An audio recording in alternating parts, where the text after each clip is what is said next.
ഇന്ന് രാവിലത്തെ ചായയുടെയും കാര്യങ്ങളൊക്കെ കഴിഞ്ഞിട്ട് കുറച്ച് പാത്രങ്ങളൊക്കെ ഉണ്ടായിട്ടോ. അപ്പോൾ ഇന്ന് ഉച്ച കഴിഞ്ഞിട്ട് ഞങ്ങൾക്കൊന്ന് ടൗണിലൊക്കെ പോകണം. കൊച്ചിൻ്റെ മുടി വെട്ടിക്കണം, പലചരക്ക് സാധനങ്ങൾ മേടിക്കണം. പിന്നെ കുറച്ച് സാധനങ്ങളൊക്കെ അവളുടെ സ്കൂളിലോട്ട് കൊണ്ടുപോകാൻ പറ്റിയ സാധനങ്ങളൊന്നും മേടിച്ചിട്ടില്ല, ബാഗൊന്നും മേടിച്ചിട്ടില്ല. അപ്പോൾ അതൊക്കെ ഒന്ന് മേടിക്കണം കേട്ടോ.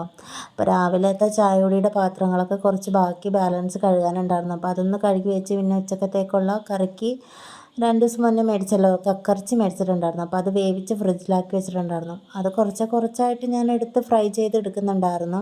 അപ്പോൾ ലാസ്റ്റ് അങ്ങോട്ട് ഒരുമിച്ച് അങ്ങ് ഫ്രൈ ചെയ്ത് അത് തീർത്തു കേട്ടോ. അപ്പോൾ ഉച്ചയ്ക്ക് കക്കയിറച്ചി ഫ്രൈയും ചാളക്കറിയായിരുന്നു. പിന്നെ ചേട്ടന് കുളിക്കാൻ ഇച്ചിരി വെള്ളവും കൂടെ വെച്ചു കേട്ടോ. ചോറുണ്ട് ഉടനെ തന്നെ ഞങ്ങൾ ടൗണിലോട്ട് പോകും കേട്ടോ. പിറവമാണ് ടൗണ്. അപ്പോൾ പിറവത്തേക്ക് ഞങ്ങൾ പോകും. പിന്നെ മുടിയൊക്കെ കട്ട് ചെയ്യണ ബ്യൂട്ടി പാർലറിൽ പോയി മുടിയെല്ലാം സെറ്റ് ചെയ്തു. സ്കൂൾ തുറക്കുമല്ലേ, വൃത്തിക്കൊക്കെ വിടണ്ടേ പിള്ളേരെ. പിന്നെ കുറച്ച് അത്യാവശ്യം പലചരക്ക് സാധനങ്ങളൊക്കെ മേടിക്കാനുണ്ടായിരുന്നു. കുറച്ചേ ഉണ്ടായിരുന്നുള്ളത്, അതെല്ലാം മേടിച്ച് പിന്നെ അങ്ങനെ നേരെ വീട്ടിലോട്ട് വന്നു കേട്ടോ. അപ്പോൾ ഇന്നത്തെ വീഡിയോ ഇത്രയേ ഉള്ളൂ. Thank you.